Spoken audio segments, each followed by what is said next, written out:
At 56, I was evicted from the home I built. I watched my husband stood silent while his in-laws smirked like they had won a lottery.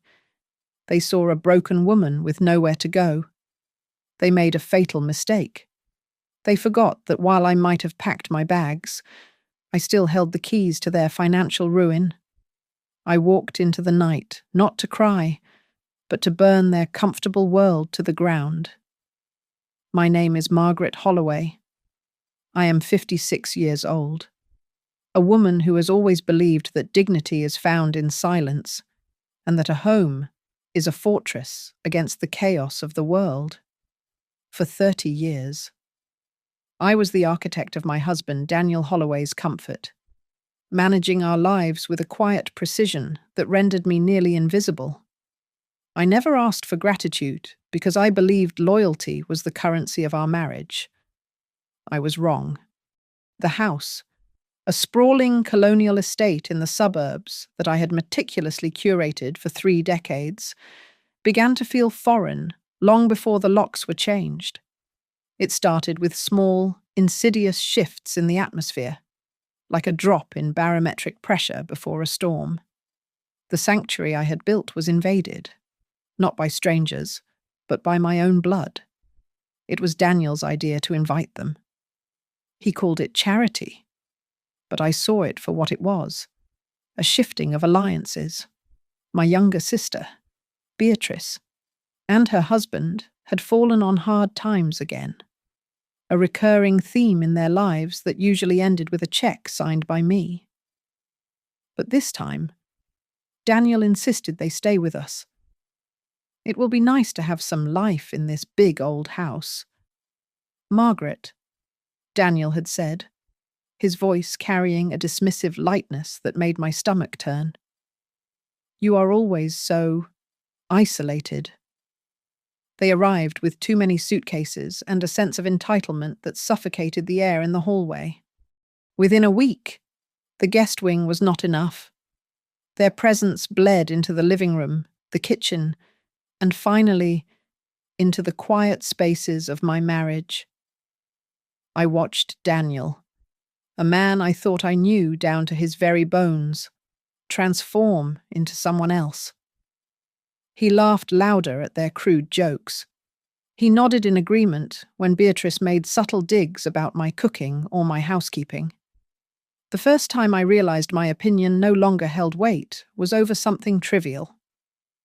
I had come home from the library to find the heavy velvet curtains in the drawing room. Curtains I had chosen to protect the antique rugs from the sun ripped down and replaced with cheap, sheer panels. Beatrice thought it was too gloomy in here, Daniel said when I confronted him. He did not look up from his newspaper.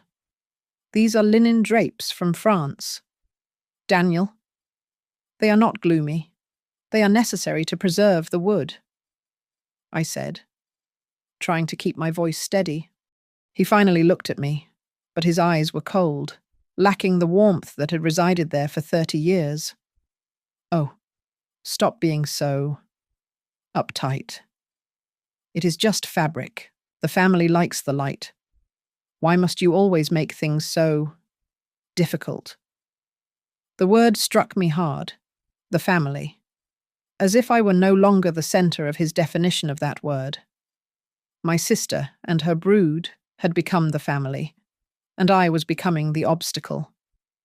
The dinners became trials of endurance. I would sit at the end of the table, watching my husband pour wine for my sister, listening to them discuss plans for the weekend that did not include me. I was the ghost at my own feast. The air in the dining room grew heavy with unspoken resentments. When I tried to interject, to discuss the household budget, which was hemorrhaging money to support 4 extra adults, Daniel would wave his hand dismissively. Not now. Margaret, we are trying to eat. Can't you ever just relax? I retreated. I stopped arguing over the misplaced furniture and the loud television at 2 a.m. I watched from the shadows as the dynamic shifted completely. They were not guests anymore. They were the occupants, and I was the lingering tenant who had overstayed her welcome. I began to notice the whispers stop when I entered a room. I saw the exchanged glances between Daniel and Beatrice. Looks of conspiratorial annoyance. My home was no longer safe. It was a trap, and the walls were closing in. I felt a cold dread settle in my chest, a realization that this was not just about curtains or dinner guests. It was a systematic dismantling of my place in this world, and the man holding the sledgehammer was the one who had sworn to protect me. The transition from temporary guests to permanent occupants did not happen with a formal announcement. It happened by the slow, suffocating accumulation of their presence in my sanctuary. 3 weeks turned into 6 weeks, and then 2 months. Yet not a single suitcase reappeared in the hallway. Instead, their possessions began to colonize the common areas. Beatrice's tawdry magazines cluttered my mahogany coffee table, and her husband's heavy, mud-caked boots became a permanent fixture by the front door, scratching the hardwood floors I had polished by hand for 20 years. I walked into the kitchen on a Tuesday afternoon, exhausted from a meeting with the library board, only to find the entire pantry reorganized. My jars of organic spices, labeled and arranged by region, were shoved to the back of the highest shelf. In their place sat industrial-sized bags of processed snacks and sugary cereals, things Daniel and I had never eaten in our lives. Beatrice was leaning against the island, eating an apple with a casual arrogance that made my blood run cold. I moved some things around, she said, not offering an apology. It makes more sense this way. You had the flour in the most inconvenient spot. That was my system. Beatrice, I said, gripping the handle of my purse to keep my hands from shaking. You are guests here. You do not rearrange the host's kitchen. She bit into the apple, a loud, wet crunch that echoed in the tense silence. Daniel said to make myself at home. He said you wouldn't mind because you hardly cook anymore anyway. The implication hit me like a physical blow. I cooked 5 nights a week. I turned to leave, needing to find my husband, needing him to correct this violation. I found Daniel in the den, watching a football game with Beatrice's husband. The volume was turned up so high the floorboards vibrated.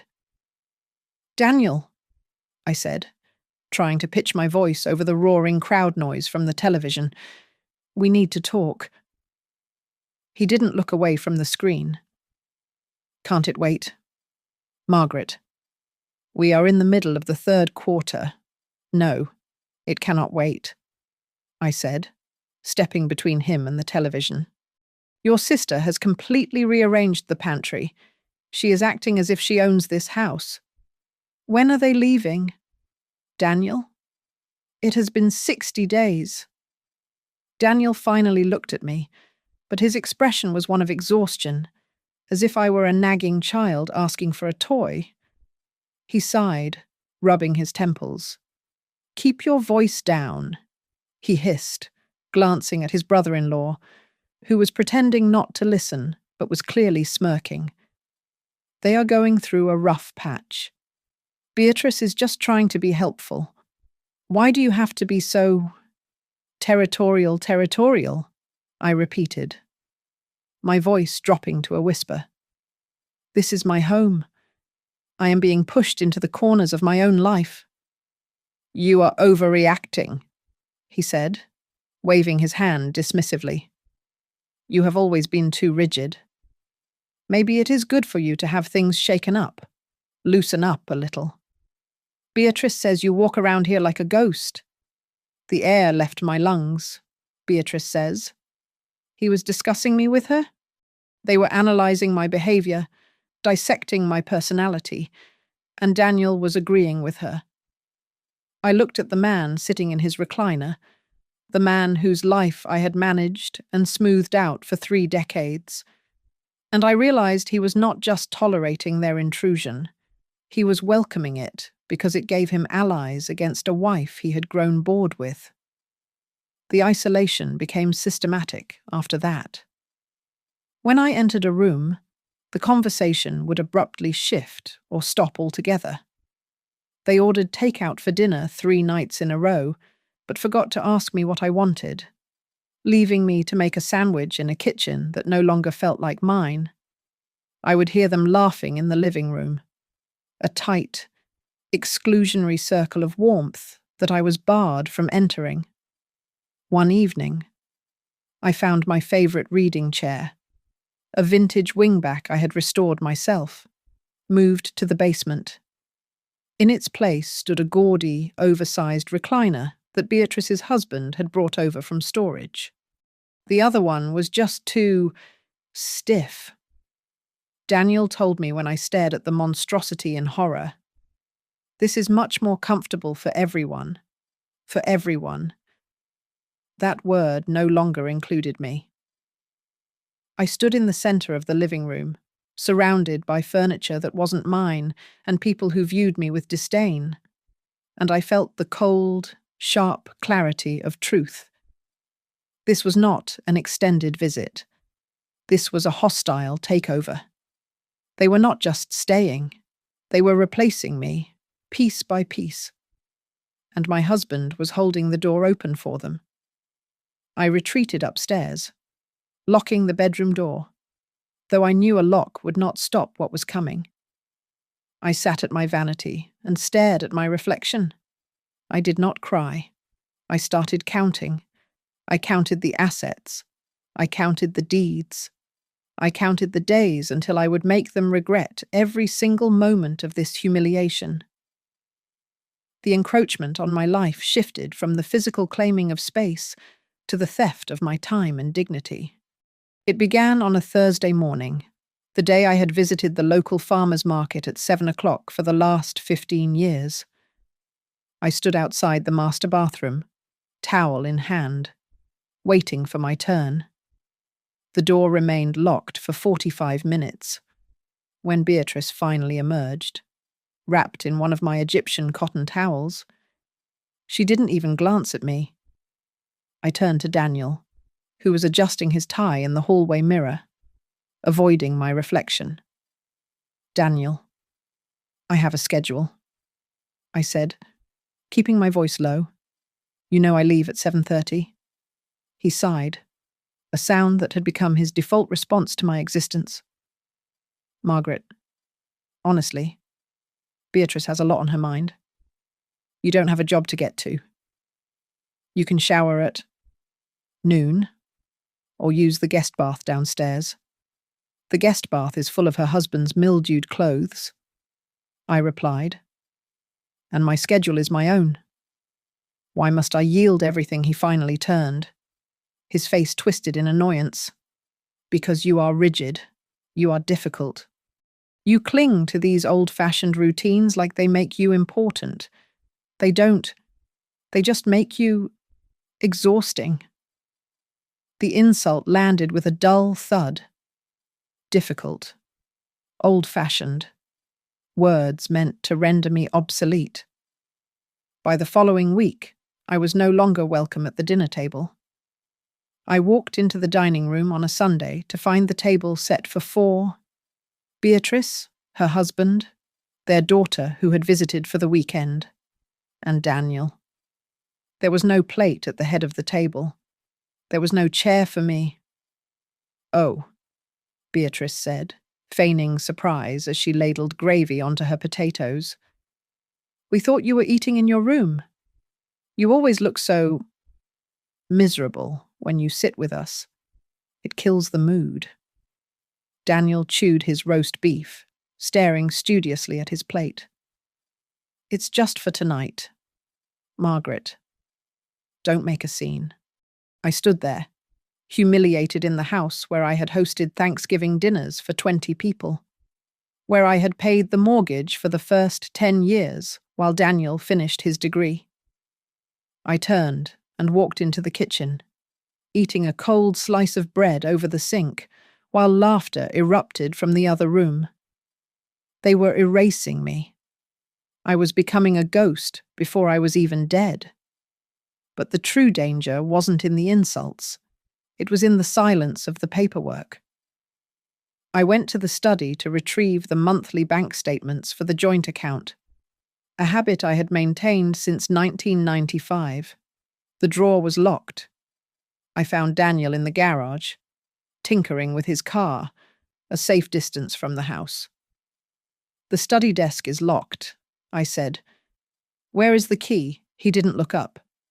"I have it. I am handling the bills now. You don't need to worry about it. I have managed our finances for 3 decades. I stated, "Why the sudden change?" "You are getting older, Margaret," he muttered, wiping grease onto a rag. "You are forgetting things. Beatrice noticed you left a bill unpaid last month. I think it is best if I take over. You don't bring in any money anymore anyway. So, it makes sense. I had not left a bill unpaid. I never missed a payment. I realized then that they were building a narrative of incompetence around me. I said nothing. I went back inside and went to the basement where I kept my old files. I started memorizing account numbers, tax ID references, and the dates of every major transfer. I wrote nothing down that they could find. I kept it all in the steel trap of my mind. The final blow came 3 days later. I was in the hallway, about to enter the living room, when I heard Beatrice's voice. She was not shouting, but her tone was sharp, demanding. "We can't keep living like this. Daniel, walking on eggshells. She hovers around like a bad smell." "I know," Daniel's voice replied, softer, weaker. "But the legal side is tricky. The house is in both names." I froze, my hand hovering over the door handle. "Well, figure it out." Beatrice snapped. "You said she was fragile. Push her. If she leaves on her own, it's abandonment. Then we can change the locks and sell this place. I need that money for the business." "Daniel? You promised?" "I know I promised," Daniel said. "Just give me a few more weeks to break her down." I stepped back, the floorboards silent under my feet. The air in the hallway felt thin, insufficient to fill my lungs. They weren't just being cruel. This was a siege. They wanted me to break so they could steal the very roof over my head. I retreated to the shadows of the staircase, my heart hammering against my ribs, not with fear, but with a cold, awakening fury. They wanted me to leave. I would leave. Eventually. But I would ensure that when I walked out that door, the ground beneath their feet would crumble. The ambush occurred at 9 o'clock on a Tuesday night. There was no preamble, no family meeting. Just my suitcase sitting near the front door like an unwanted package. I stopped at the bottom of the stairs, my hand gripping the banister until my knuckles turned white. Daniel stood in the hallway, his posture slumped, refusing to meet my eyes. Beatrice stood behind him, arms crossed, wearing a triumphant smirk that she didn't bother to hide. "What is this?" I asked, my voice trembling despite my best efforts to remain steel. Daniel finally looked up, but his gaze was focused somewhere over my left shoulder. We think it is best if you stay somewhere else for a while. Just for a bit. To let things cool down." Cool down. I stepped off the last step, the floor feeling unsteady beneath me. "This is my house. Daniel. My name is on the deed. You are asking me to leave my own home because of her." I pointed at Beatrice. She laughed, a short, Sharp sound like breaking glass. Oh, Margaret. Stop making this about me. It is about the atmosphere. You are toxic. You make everyone uncomfortable. Daniel is stressed, and he needs peace.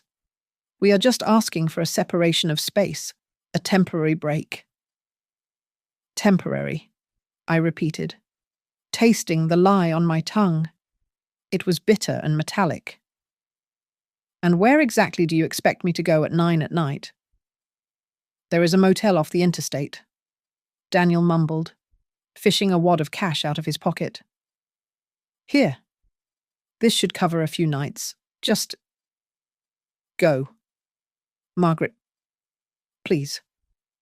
Don't make this harder than it has to be. He held out the money.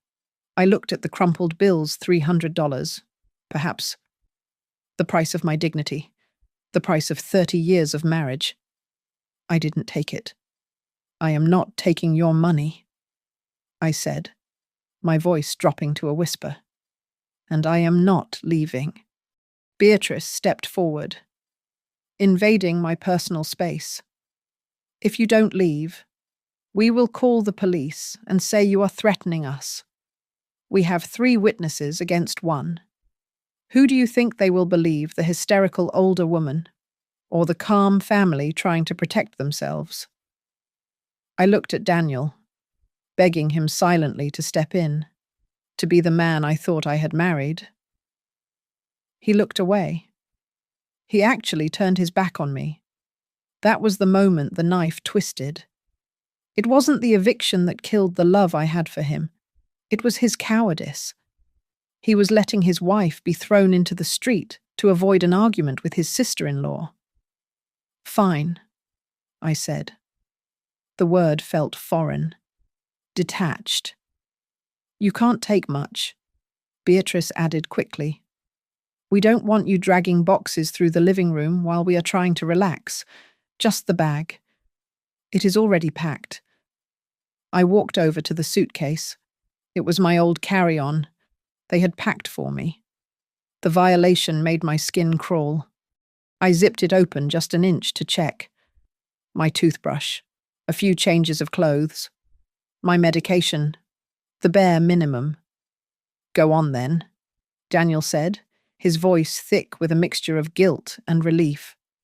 I will call you in a week or so.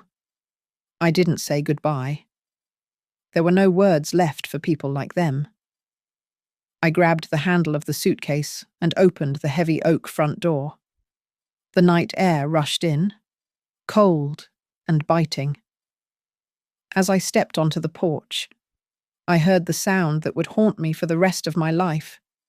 It was the pop of a cork. Then, the clink of glasses. To a fresh start, Beatrice cheered. To peace. Daniel replied. They were toasting. My husband was toasting my departure before the door had even latched. I closed the door behind me, the click of the lock sounding final, like a gunshot in the quiet neighborhood. I stood on the porch for a long moment, shivering in my thin cardigan. The house glowed warmly behind me, light spilling onto the lawn I had mowed, the flower beds I had planted.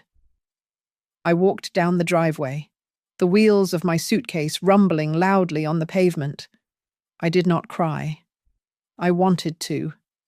I wanted to fall to my knees and scream at the injustice of it. But something stopped me. A cold, hard realization settled in the pit of my stomach, freezing the tears before they could form. They thought they had won. They thought they had discarded a broken woman who would fade into the background. They forgot that I was the one who handled the insurance. I was the one who knew where the tax evasion files were buried. I was the one who knew the true value of the shell companies Daniel had set up. I reached the end of the driveway and looked back one last time. The silhouette of my husband was visible in the window, raising a glass of wine. Enjoy it. Daniel, I whispered to the darkness. Drink it all. because it is the last drop of comfort you will ever taste. I turned away from the house and began walking toward the main road. The grief was gone. In its place was a plan, cold and sharp as a scalpel. I wasn't just a wife anymore. I was a witness. And I was about to testify.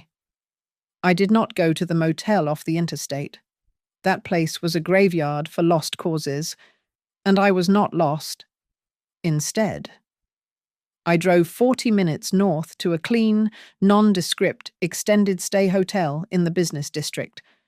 I paid for a month in advance using a credit card Daniel had forgotten existed, a card attached to an inheritance from my grandmother that I had kept separate, just in case. Once the door clicked shut behind me, the trembling stopped. I did not throw myself onto the bed and weep. I did not call my mother or beg for sympathy. I made a pot of black coffee, strong enough to wake the dead, and I sat down at the small laminate desk near the window. I opened my laptop. For the last 10 years, Daniel and his in-laws had viewed me as nothing more than a domestic accessory, a woman whose greatest intellectual challenge was organizing the spice rack. They had conveniently forgotten who I was before I became Mrs. Holloway. They forgot that for 15 years. I was a senior compliance officer for a wealth management firm in Chicago. My job was not to spend money. It was to hunt down people who tried to hide it. I cracked my knuckles and logged into our joint cloud storage.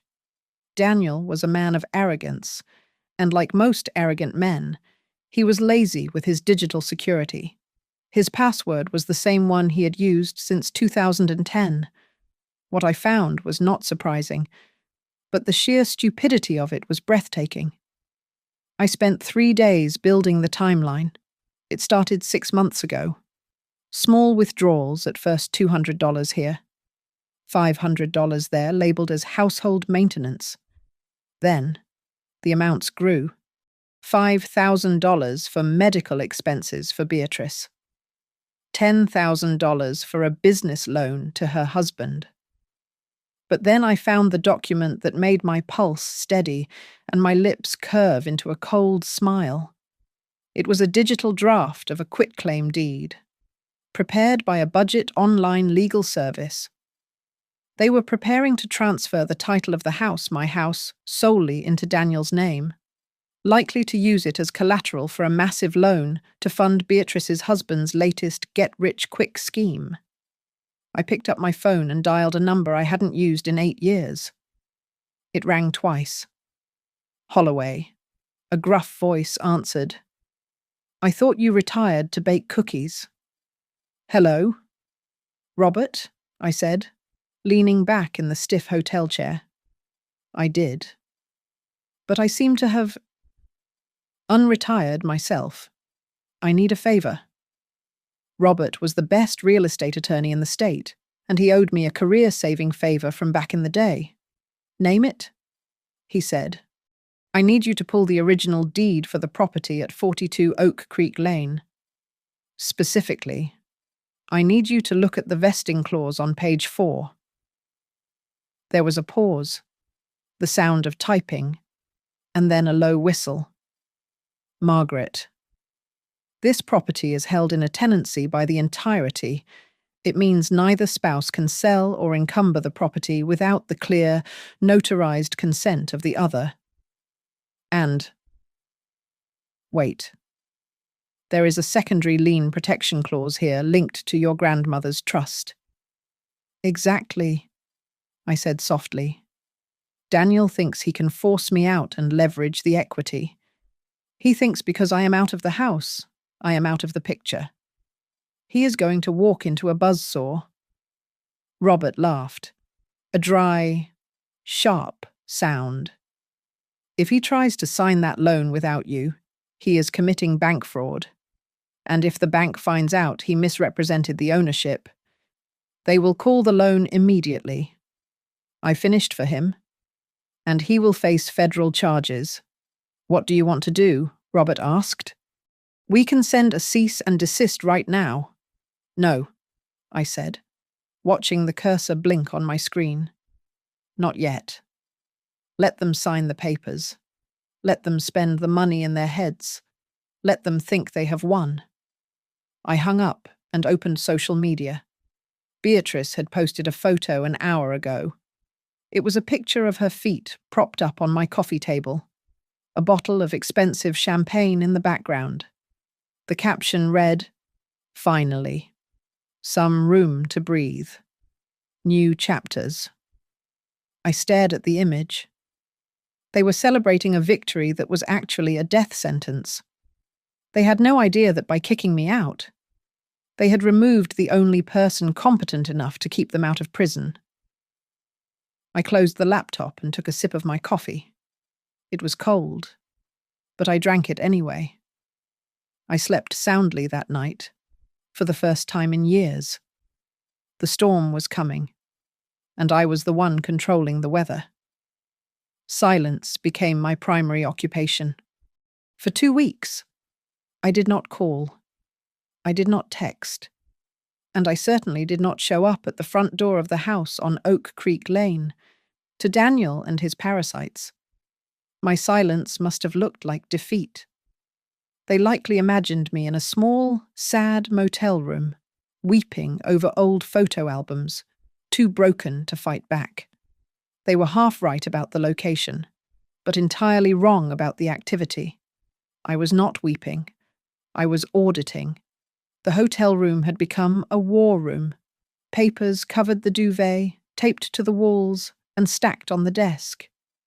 I had gone back 15 years into our financial history. The picture that emerged was not one of a husband bullied by his overbearing in-laws, but of a man who had been rotting from the inside out for a very long time. I found the first thread of the unravelling in a dormant investment account I had set up for our retirement back in '98. It was a conservative bond fund, intended to be untouchable until we turned 65. But when I accessed the portal, the balance was not the $200,000 it should have been. It was $12.50. I called the brokerage firm immediately, my voice calm, the professional mask firmly in place. I am looking at a withdrawal history for account ending in 459. I told the representative. There was a liquidation of assets on the 14th of last month. I did not authorize this. One moment. Mrs. Holloway. The young man on the line said. I could hear him clicking away. I see here that the transaction was authorized by Mr. Holloway, acting as your attorney in fact. My hand froze on the mouse. My what, your attorney in fact? A power of attorney document was uploaded to our secure server 6 months ago. It grants your husband full authority over this account in the event of your incapacitation or absence. I felt a cold shiver trace its way down my spine. I see. And could you please email me a copy of that document, just for my records? Certainly. When the PDF arrived, I zoomed in on the signature. It was a masterful forgery. I had to give him that. It looked almost exactly like the way I signed my name when I was in a hurry, with the sharp loop on the M, but the date next to it gave it away. On that specific day in February, I was in Boston visiting a sick aunt. I was 500 miles away from the notary stamp that supposedly witnessed my signature. Daniel had not just kicked me out to please his sister-in-law. He had kicked me out because he had already spent our future, and he needed me gone before I noticed. But the rabbit hole went deeper. I tracked the funds from the liquidated bonds. They didn't go to pay off the mortgage or fix the roof. They were transferred to a limited liability company called Vantage Point Solutions. A quick search on the Secretary of State's website revealed the officers of Vantage Point Solutions. The registered agent was not Daniel. It was Trent Miller, Beatrice's husband, I sat back in my chair, the realization hitting me with the force of a physical blow. Daniel wasn't a victim of their greed. He was a partner in it. He was funneling our marital assets into a shell company run by his brother-in-law. They were laundering my life savings right under my nose. I kept digging. I found emails in the archived folder Daniel thought he had deleted. She is asking questions about the budget again. Daniel had written to Trent 3 months ago. We need to accelerate the transfer. If she checks the bond fund, we are dead. Just get her out of the house. Trent had replied. Make her feel unwanted. She's weak. She'll fold. She's weak. I read those words over and over again until they ceased to hurt and started to fuel me. They had bet everything on my weakness. They had bet their freedom on the assumption that Margaret Holloway was just a housewife who didn't understand how money moved. I printed every email. I downloaded every bank statement. I saved the forged power of attorney to 3 different hard drives. I had enough evidence to send Daniel to federal prison for fraud, forgery, and embezzlement. I could have called the police right then. I could have stormed the house with a sheriff's deputy. But that would have been too quick. It would have been a mercy. I wanted them to feel safe. I wanted them to spend that money. I wanted Trent to buy a new truck. I wanted Beatrice to book a vacation. I wanted Daniel to sleep soundly, thinking he had pulled off the perfect heist, because the higher they climbed on this mountain of stolen cash, the more fatal the fall would be. I picked up my phone and saw a missed call from Daniel. He had left a voicemail. Margaret. Look, I hope you are okay. Beatrice is asking if you can, well, if you can stop by the bank and sign a waiver for the home equity line. We just need to do some renovations. Call me? His voice was casual, friendly even, the voice of a man who thought he was talking to a fool. I didn't call back. I simply saved the voicemail to the evidence folder. Let them wait. Let them wonder. My silence was no longer a retreat. It was the quiet click of a trap setting into place. The pressure cooker began to whistle 3 weeks after my departure. I knew it was coming because I had set up alerts on the credit monitoring services for every single person in that house. Trent's shell company, the grandiosely named Vantage Point Solutions, had just bounced a check for $4,500 to a supplier. 2 days later, a credit card application in Daniel's name was declined. They were burning through cash faster than a wildfire consumes dry brush. The bond money I had tracked in Part 6 was likely gone, swallowed by Trent's gambling debts or Beatrice's delusion of high society living. Now, they were desperate, and desperate men make sloppy mistakes. My phone rang on a rainy Tuesday afternoon. It was Daniel. I let it ring 4 times, taking a deep breath to center myself, to slip back into the skin of the frightened, confused wife they believed me to be. Hello, I answered, making my voice sound small and brittle. Margaret. Oh, thank God you picked up. Daniel's voice came through, thick with a performative relief that almost made me retch. I have been so worried about you. How are you holding up? I am managing. Daniel? I stammered, deliberately hesitating. It is very lonely here. The heater in the room barely works. And I miss my garden. I know. He soothed, his tone dripping with patronizing sympathy. And we miss you too. Beatrice was just saying yesterday that the house feels empty without you. We were all just under a lot of stress before. We didn't mean to be so harsh.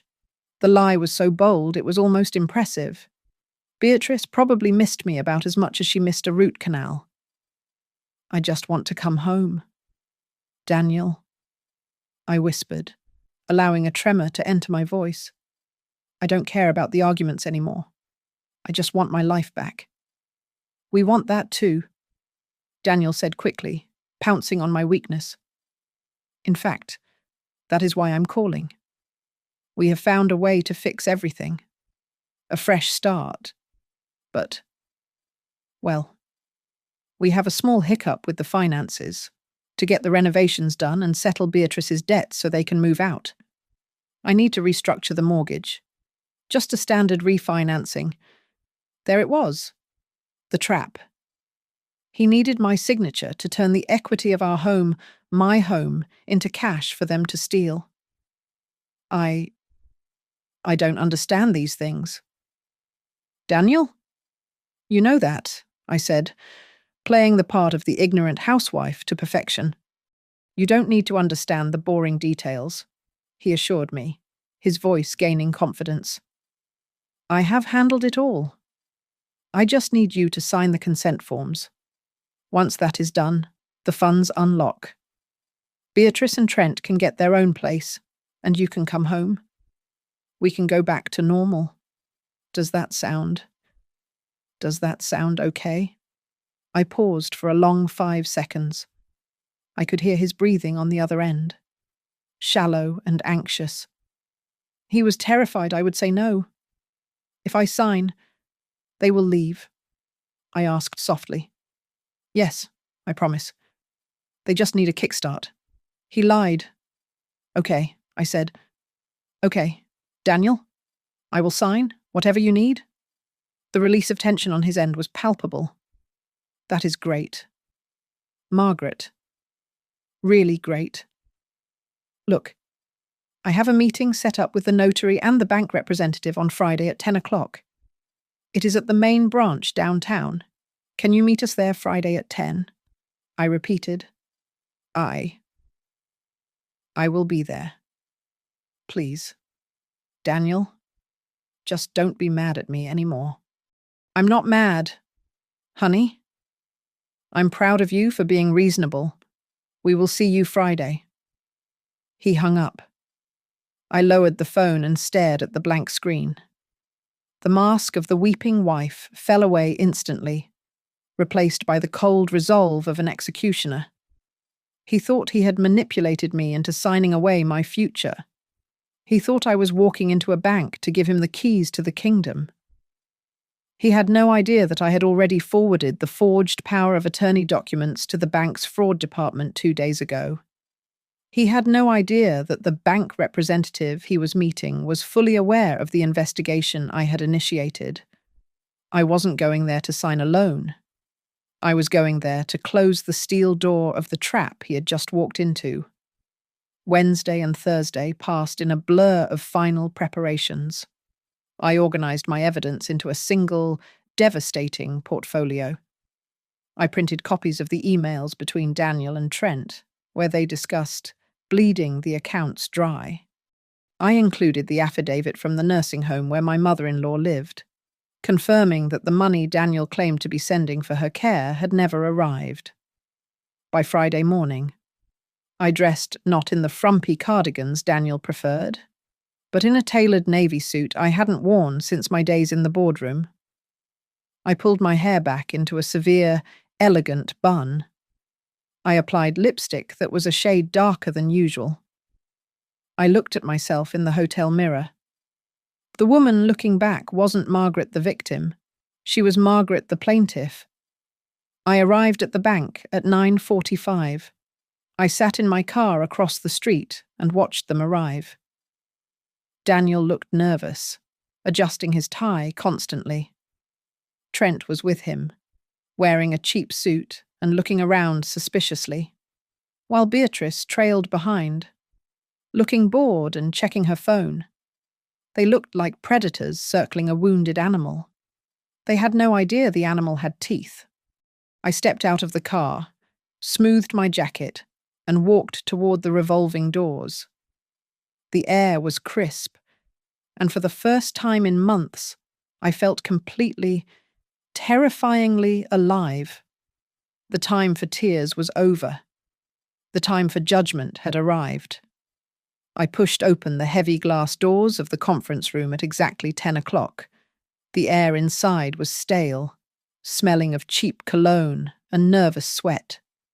Daniel, Beatrice, and Trent were already seated on one side of the long mahogany table. Across from them sat Mr. Henderson, the bank manager, whose face was a mask of professional neutrality. When I entered, the conversation stopped dead. Daniel half rose from his chair, a confused smile plastering itself onto his face. He looked at my tailored suit, my pinned-up hair, and the leather portfolio tucked under my arm. The image of the broken, weeping wife he had evicted weeks ago was nowhere to be found. "Margaret," Daniel said, his voice faltering slightly. "You look different. I am glad you made it. We were just getting the paperwork ready." "Sit down. Daniel?" I said, my voice calm and even. I did not take the seat next to him. I walked to the head of the table and placed my portfolio down with a deliberate, heavy thud. Beatrice scoffed, rolling her eyes. "Let's just get this over with. Trent and I have a lunch reservation at 12. You might want to cancel that," I said, not looking at her. I turned my gaze to Mr. Henderson. "Is everything prepared as we discussed?" "Yes, Mrs. Holloway," Mr.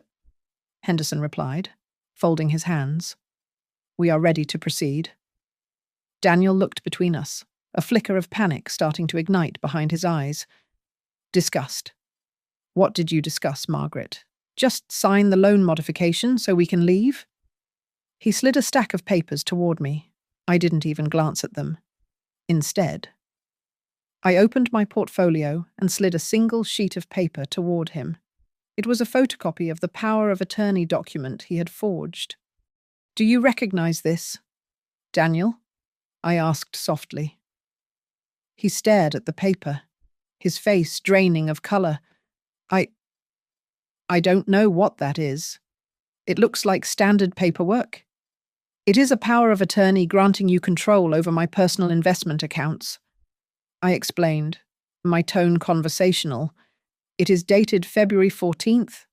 The interesting thing is, Daniel, on February 14th, I was 500 miles away in Boston.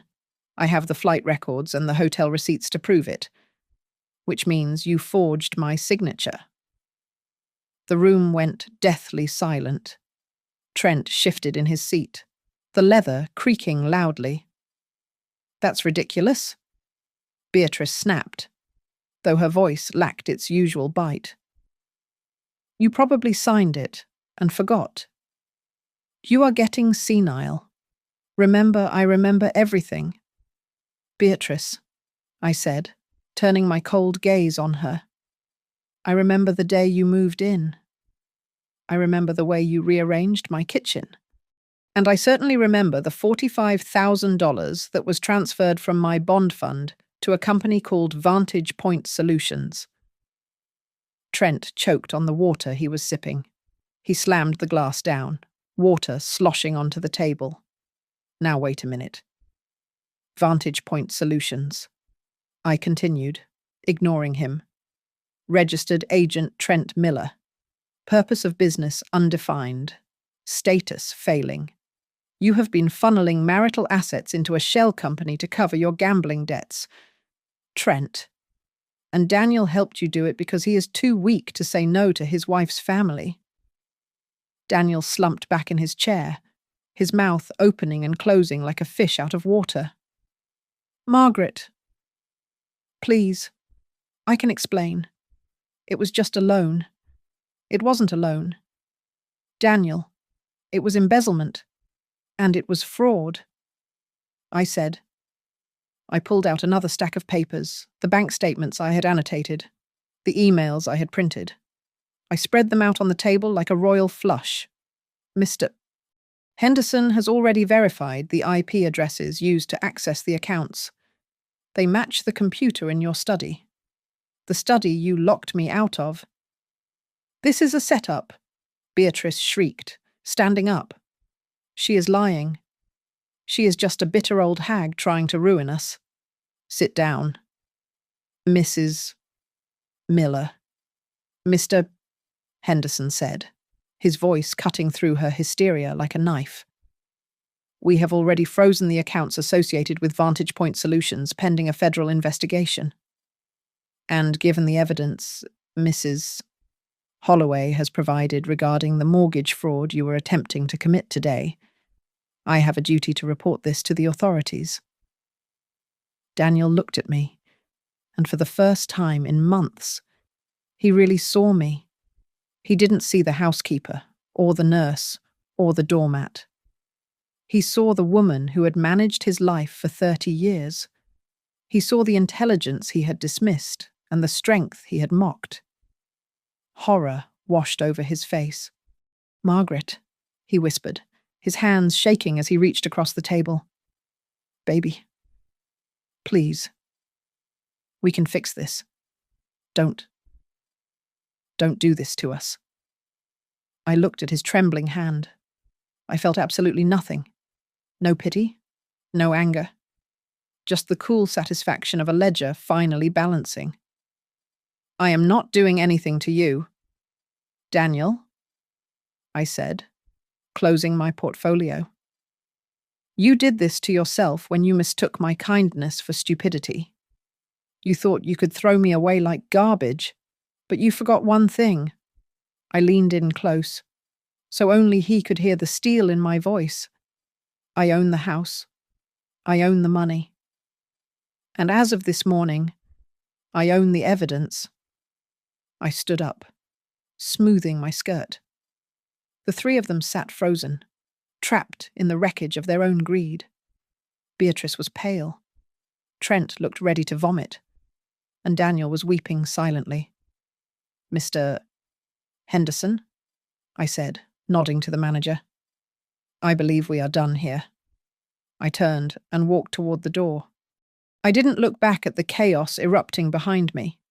I didn't need to. I knew exactly what victory sounded like.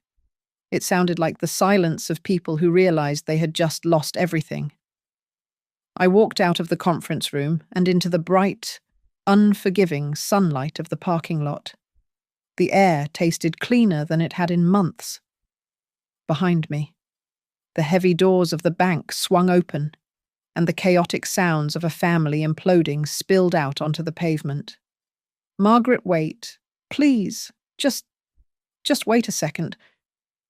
It was Daniel. He was jogging to catch up with me, his tie loosened, sweat beading on his forehead. Behind him, Beatrice and Trent were already at each other's throats. "You said she was stupid," Trent shouted, his face a mask of red fury. "You said she wouldn't notice. You told me the accounts were dormant, me." Beatrice shrieked back, her voice cracking. "You are the one who gambled away $20,000 in a weekend. You told me the business was a sure thing.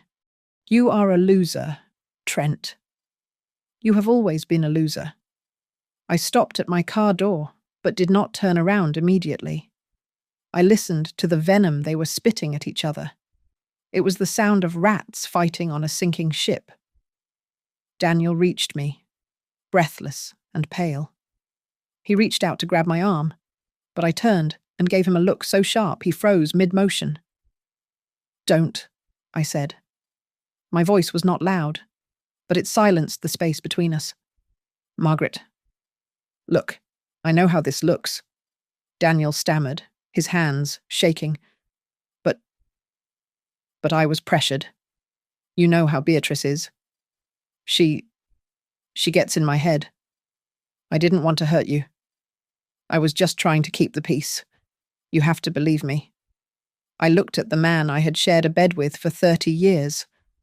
I looked for the husband I had loved, the partner I had supported. He was not there. All I saw was a coward who had sold me out for the path of least resistance. "Peace?" I asked. "You evicted me from my own home at 9 o'clock at night to keep the peace. You forged my signature on federal documents to keep the peace." I intended to pay it back, Daniel cried, tears welling in his eyes. I swear. Once the deal went through, I was going to put it all back. Margaret, please. We can fix this. I will kick them out. Tonight. Just come home. Don't let them arrest me. Beatrice and Trent had stopped arguing and were watching us, looking suddenly small and terrified. They knew their shield was crumbling. I looked past Daniel to his sister-in-law. You called me useless. Beatrice? You said I had no value. Beatrice swallowed hard, clutching her purse. I was just stressed. Margaret, you know how family gets. Yes, I said. I do know. That is why I am cutting this branch off the tree. I turned back to Daniel. The anger I expected to feel was absent. There was no fire, no rage. There was only a profound, hollow clarity. The tether that had bound me to him for decades snapped quietly, without fanfare. I am not coming home to you. Daniel, I said. I am coming home to my house. The locks will be changed tomorrow at noon. If you are still there, the police will remove you. If Beatrice or Trent are there, they will be arrested for trespassing. But where will I go? Daniel whispered, his voice trembling like a child's. Margaret, I am your husband. No, I replied, opening my car door. You were my husband. Now, you are just a co-defendant in a fraud investigation. I suggest you find a very good lawyer. Daniel, you are going to need one more than you need a wife. Margaret, please. He reached for me one last time, desperation etched into every line of his face. I stepped into the car and closed the door. The sound of the latch clicking shut was the most satisfying sound I had ever heard. It was the sound of a book closing. I started the engine. Through the window, I saw Daniel standing alone on the asphalt, shoulders slumped, looking at his hands as if he couldn't understand how they had become empty so quickly. Beatrice and Trent were arguing again in the background, but their voices were muffled, insignificant. I put the car in drive and pulled away. I didn't look in the rearview mirror. There was nothing behind me worth seeing. The road ahead was open, and for the first time in a long time, the destination was entirely up to me. I took a deep breath, filling my lungs with oxygen that finally felt like my own. I was 56 years old, single, and free. And I had never felt more powerful.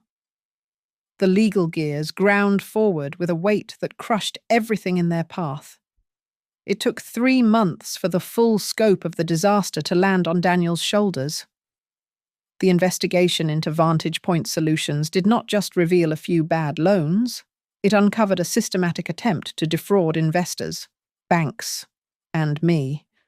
Because Daniel had used his credentials to vouch for the shell company, his professional license was suspended indefinitely.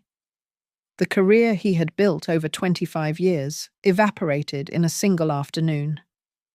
I sat across from him in the mediation room at my lawyer's office.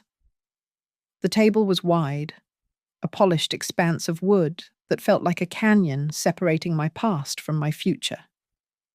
Daniel looked 10 years older than he had standing in that parking lot. His suit was wrinkled, his eyes rimmed with red exhaustion. He had lost the house. He had lost his savings to legal fees. He had lost his reputation. He reached for a pen to sign the final divorce decree. His hand trembled so violently that he had to set the pen down and take a breath. "Margaret," he said, his voice barely a rasp. I don't know how I am going to survive this. Beatrice and Trent, they testified against me. They said I masterminded the whole thing." I looked at him. feeling a strange sense of detachment. The anger had burned itself out, leaving only a cool, clear indifference. Of course they did. Daniel, I replied, my voice steady. Rats always eat each other when the ship goes down. You let them into our lives. You gave them the matches. You can't be surprised that they burned you to save themselves.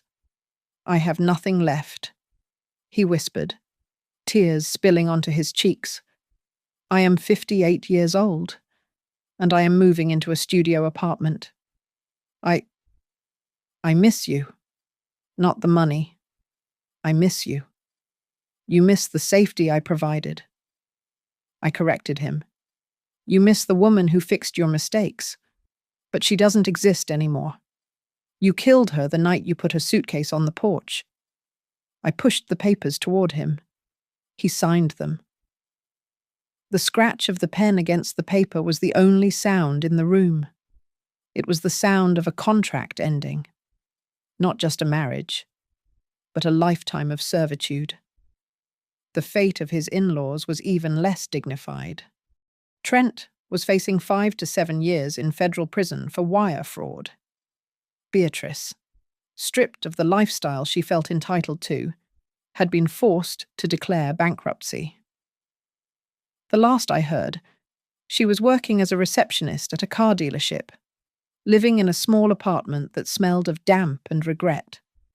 They had wanted everything without working for it, and now they had less than nothing. I stood up. My lawyer, a sharp woman named Sarah, who had become a close friend, nodded at me. I picked up my bag. Margaret Daniel called out as I reached the door. I stopped, my hand on the brass handle. Will you ever forgive me? He asked. I didn't turn around. I didn't need to see his face one last time. I knew what regret looked like, and I knew it was often just fear in disguise. Forgiveness implies that what you did was a mistake. Daniel, I said, staring at the exit sign. But it wasn't a mistake. It was a choice. You chose them. Now, you have to live with the consequences of that choice. I opened the door and walked out. The hallway was long and bright, leading straight to the elevators. I didn't look back at the room where my marriage had officially ended. I didn't look back at the man who had underestimated me. I pressed the button for the lobby.